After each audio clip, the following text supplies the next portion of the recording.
बीते वर्षों में वुमेन लेड डेवलपमेंट मॉडल पर हमने काम किया है। इनोवेशन हो, एम्प्लॉयमेंट हो, एंटरप्रेन्योरशिप हो, हर सेक्टर में महिलाओं के कदम बढ़ते जा रहे हैं। महिलाएं सिर्फ भागीदारी बढ़ा रही है ऐसा नहीं, महिलाएं नेतृत्व दे रही है। आज अनेक क्षेत्रों में, आज हमारे रक्षा क्षेत्र में देखिए, हमारा एयरफोर्स हो, हमारी आर्मी हो, हमारी नेवी हो, हमारा स्पेस सेक्टर हो, आज हमारी महिलाओं का हम दमखम देख रहे हैं देश के लिए। लेकिन दूसरी तरफ कुछ चिंता की बातें भी आती हैं और मैं आज लाल किले से फिर बार एक अपनी पीड़ा व्यक्त करना चाहता हूं। एक समाज के नाते हमें गंभीरता से सोचना होगा कि हमारी माताओं, बहनों, बेटियों के प्रति जो अत्याचार हो रहे हैं, उसके प्रति देश का आक्रोश है, जन सामान्य का आक्रोश है। इस आक्रोश को मैं महसूस कर रहा हूं। इसको देश को, समाज को, हमारी राज्य सरकारों को गंभीरता से लेना होगा। महिलाओं के विरुद्ध अपराधों की जल्द से जल्द जांच हो, राक्षसी कृत्य करने के वालों को जल्द से जल्द कड़ी सजा हो, वो समाज में विश्वास पैदा करने के लिए जरूरी है। मैं ये भी बताना चाहूंगा कि जब बलात्कार की या महिलाओं पर अत्याचार की घटनाएं घटती हैं तो उसकी बहुत चर्चा होती है, बहुत प्रचार होता है, मीडिया में छाया रहता है। लेकिन जब ऐसे राक्षसी मनोवृत्ति व्यक्ति को सजा होती है तो वो खबरों में कहीं नजर नहीं आती है, कोने में कहीं पड़ा रहता है। अब समय की मांग है कि जिनको सजा होती है उसकी व्यापक चर्चा हो, ताकि ऐसा पाप करने वालों को भी डर पैदा हो कि ये पाप करने की हालत ये होती है कि फांसी पर लटकना पड़ता है। और मुझे लगता है कि डर पैदा करना बहुत जरूरी है। साथियों, चुनौतियां हैं, अनगिनत चुनौतियां हैं। चुनौतियां भीतर भी हैं, चुनौतियां बाहर भी है। और जैसे जैसे हम ताकतवर बनेंगे, जैसे जैसे हमारा तवज्जो बढ़ेगा, तो चुनौतियां भी बढ़ने वाली है, बाहर की चुनौतियां और बढ़ने वाली है। और मुझे उसका भली भांति अंदाज है। लेकिन मैं ऐसी शक्तियों को कहना चाहता हूं, भारत का विकास किसी के लिए संकट लेकर के नहीं आता। हम विश्व में समृद्ध थे तब भी हमने कभी दुनिया को युद्ध में नहीं झोंका है। हम बुद्ध का देश है, युद्ध हमारी राह नहीं है।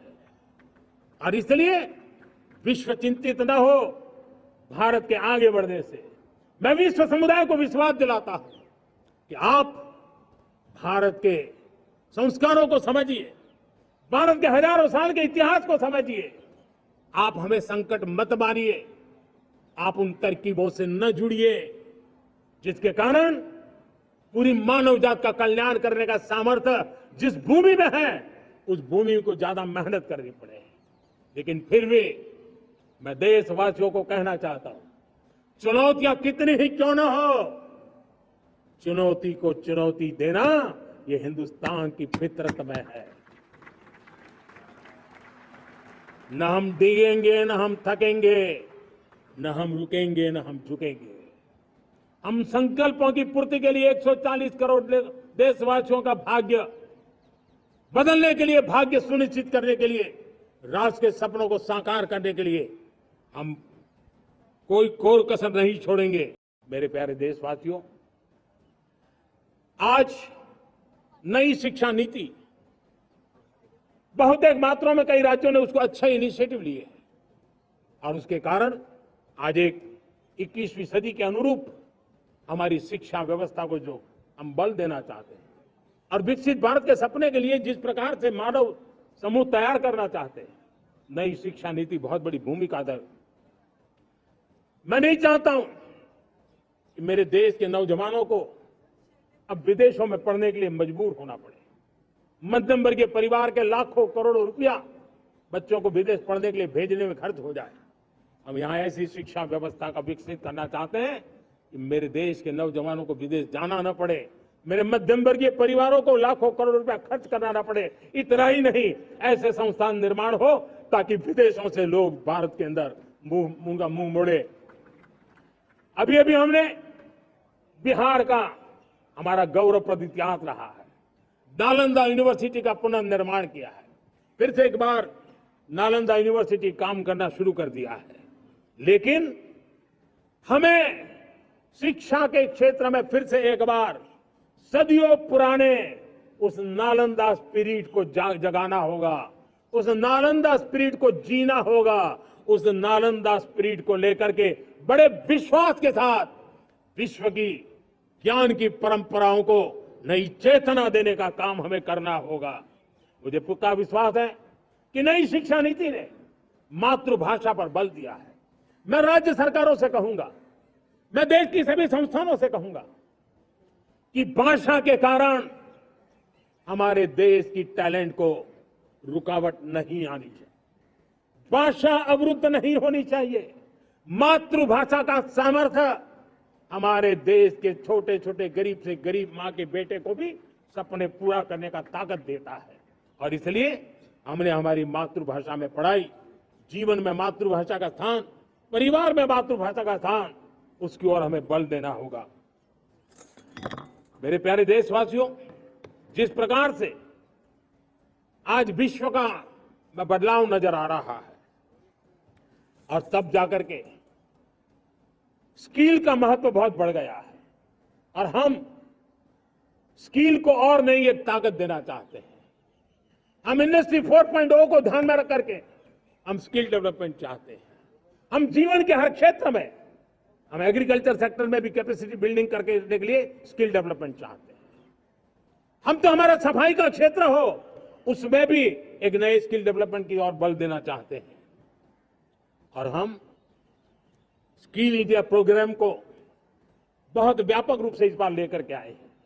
बजट में भी इसका बहुत बड़ा, इस बजट में इंटर्नशिप को भी हमने बल दिया है ताकि हमारे नौजवानों को एक एक्सपीरियंस मिले, उनकी कैपेसिटी बिल्डिंग हो और बाजार में उनका ताकत दिखाई दे। उस प्रकार से मैं स्किल युवाओं को तैयार करना चाहता हूं। और इसलिए कई बार, और दोस्तों, आज विश्व की परिस्थिति को देखते हुए मैं साफ साफ देख रहा हूं कि भारत का स्किल्ड मैन पावर जो है, हमारा स्किलफुल जो नौजवान है, वो ग्लोबल जॉब मार्केट में अपनी दमक बनाए। हम उस सपने को लेकर के आगे चल रहे हैं। साथियों, विश्व जिस तेजी से बदल रहा है, जीवन के हर क्षेत्र में साइंस और टेक्नोलॉजी का महत्व बढ़ता चला जाने वाला है। हमें साइंस को बहुत बढ़ देने की आवश्यकता है। और मैंने देखा चंद्रयान की सफलता के बाद हमारे स्कूल कॉलेज के अंदर साइंस और टेक्नोलॉजी के प्रति एक नई रुचि का वातावरण बना है, नई दिलचस्पी बढ़ी है। तब हमारे शिक्षा संस्थानों ने ये जो मनोभाव बना है उसको नर्चर करने के लिए आगे आना होगा। भारत सरकार ने भी रिसर्च के लिए सपोर्ट बढ़ा दिया है। हमने ज्यादा से ज्यादा चेयर स्थापित किए। हमने नेशनल रिसर्च फाउंडेशन बना करके हमने उसको एक कानूनी परिवेश में ला करके स्थायी रूप से एक व्यवस्था विकसित की है ताकि रिसर्च को लेकर के निरंतर बल मिले और ये रिसर्च फाउंडेशन उस काम को करे। मेरे बड़े गर्व की बात है कि बजट में हमने 1 लाख करोड़ रुपया रिसर्च और इनोवेशन के लिए हमने देने का निर्णय किया है ताकि हमारे देश के नौजवान के पास जो आइडियाज है उस आइडियाज को हम जमीन पर उतार पाए। मेरे प्यारे देशवासियों, आज देश में नए अवसर बने तब मैं कह सकता हूं 2 चीजें और हुई जिसने विकास को एक गति दी है, विकास को एक नई छलांग दी है। और ये है, पहला है आधुनिक इंफ्रास्ट्रक्चर का निर्माण। हमने इंफ्रास्ट्रक्चर को आधुनिक बनाने की दिशा में बहुत बड़े कदम उठाए हैं।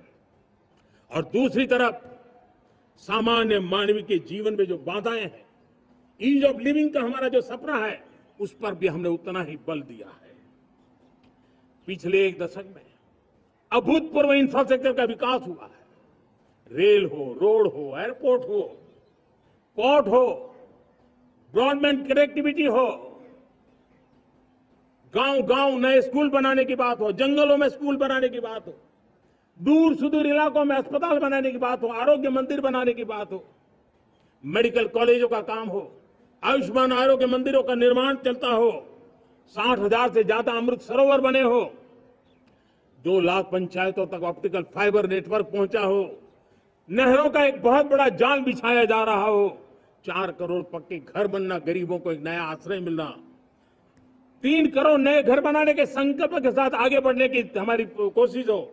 हमारा पूर्वी भारत, नॉर्थ ईस्ट, उसका इलाका आज इंफ्रास्ट्रक्चर के लिए जाने जाना लगा है। और हमने ये जो कायाकल्प किया है, उसका सबसे बड़ा लाभ समाज के उन वर्गों तक हम पहुंचे हैं जो ग्रामीण सड़कें वहां बनी है, जिनकी तरफ कोई देखता नहीं था, जिस इलाकों को नहीं देखता था, जिन गांवों को नहीं देखता था।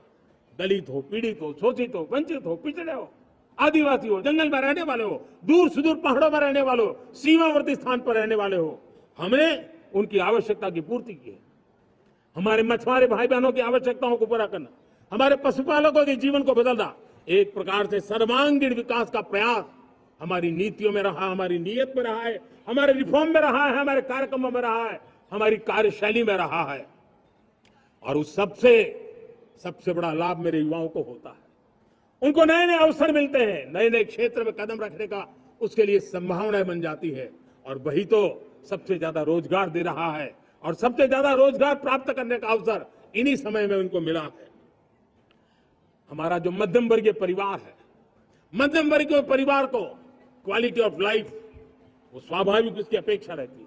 वो देश के लिए बहुत देता है, तो देश का भी दायित्व है कि उसकी जो क्वालिटी ऑफ लाइफ पे जो उसकी अपेक्षाएं हैं, सरकार की कठिनाइयों से मुक्ति की उसकी जो अपेक्षाएं हैं, उसको पूर्ण करने के लिए हम निरंतर प्रयास करते हैं। और मैंने तो सपना देखा है कि 2047 जब विकसित भारत का सपना होगा, तो उसकी एक इकाई ये भी होगी कि सामान्य मानव के जीवन में सरकार की दखलें कम हो, जहां सरकार की जरूरत हो वहां अभाव न हो, और जहां सरकार की बेकारण प्रभाव भी न हो, इस प्रकार की व्यवस्था पर हम प्रतिबद्ध हैं। मेरे प्यारे देशवासियों, हम छोटी छोटी जरूरतों पर भी ध्यान देते हैं, हम छोटी छोटी आवश्यकताओं पर ध्यान देते हैं, और उसको लेकर हम चलते हैं। चाहे हमारे गरीब का घर का चूल्हा जलता रहे, गरीब की मां को कभी आंसू पी करके सोना न पड़े, और इसके लिए मुफ्त इलाज की योजना हमारी चल रही है। बिजली, पानी, गैस अब सैचुरेशन के मूड पर है, और जब हम सैचुरेशन की बात करते हैं वो 100% होता है। जब सैचुरेशन होता है तो उसको जातिवाद का रंग नहीं लगता है, जब सैचुरेशन होता है तो उसमें प्रांतिकता का रंग नहीं लगता है, जब सैचुरेशन का मंत्र होता है तब सच्चे अर्थ में सबका साथ सबका विकास का मंत्र साकार होता है। मेरे प्यारे देशवासियों, समाज की मनोरचना में भी बदलाव कभी कभी बहुत बड़ी चुनौती का कारण बन जाता है। हमारा हर देशवासी भ्रष्टाचार की दिमक से परेशान रहा है। हर स्तर के भ्रष्टाचार ने सामान्य मानवीय का व्यवस्थाओं के प्रति विश्वास तोड़ दिया है। उसको अपनी योग्यता, क्षमता का प्रति अन्याय की जो गुस्सा होता है, वो राष्ट्र की प्रगति में नुकसान करता है। और इसलिए हमने व्यापक रूप से भ्रष्टाचार के खिलाफ एक जंग छेड़ा है। मैं जानता हूं इसकी कीमत मुझे चुकानी पड़ती है, मेरी प्रतिष्ठा को चुकानी पड़ती है, लेकिन राष्ट्र से बड़ी मेरी प्रतिष्ठा नहीं हो सकती है, राष्ट्र के सपनों से बड़ा मेरा सपना नहीं हो सकता। और इसलिए ईमानदारी के साथ भ्रष्टाचार के खिलाफ मेरी लड़ाई जारी रहेगी, तीव्र गति से जारी रहेगी, और भ्रष्टाचारियों पर कार्रवाई जरूर होगी। मैं भ्रष्टाचारियों के लिए भय का वातावरण पैदा करना चाहता हूं, ताकि देश के सामान्य नागरिक को लूटने की जो परंपरा बनी है, उस परंपरा को मुझे रोकना है। लेकिन सबसे बड़ी नई चुनौती आई, भ्रष्टाचारियों से निपटना तो है ही, लेकिन समाज जीवन में उच्च स्तर पर एक जो परिवर्तन आया है, वो सबसे बड़ी चुनौती भी है, और एक समाज के लिए सबसे बड़ी चिंता भी है। क्या कोई कल्पना कर सकता है कि मेरे ही देश में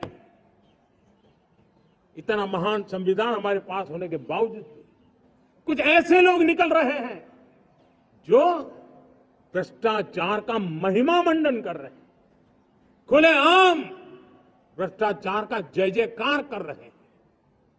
समाज में इस प्रकार के बीज बोने का जो प्रयास हो रहा है, भ्रष्टाचार का जो महिमा मंडन हो रहा है, भ्रष्टाचारियों की स्वीकार्यता बढ़ाने का जो निरंतर प्रयास चल रहा है, वो स्वस्थ समाज के लिए बहुत बड़ी चुनौती बन गया है, बहुत बड़ी चिंता का विषय बन गया है।